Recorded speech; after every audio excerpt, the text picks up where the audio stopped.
Hey everybody, and welcome back to Vibe with Nature. Today we are feeding the chickens, and we have our Cahoots scratch mix, and we have our Kelly's mash from Star Milling Co.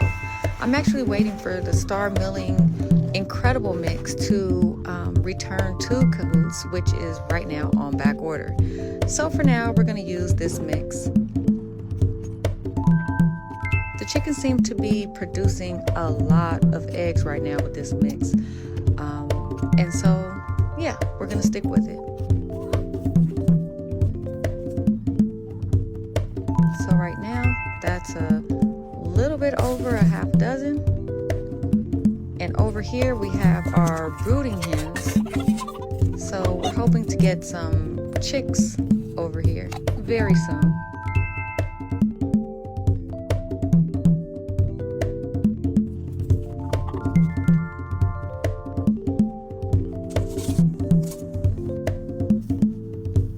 Right now, since it's been really hot during the day, I am doing my watering later on in the evening. I try to wait between 4 and 5 o'clock. That way they can stay moist throughout the night, and in the morning I will give them a light watering again.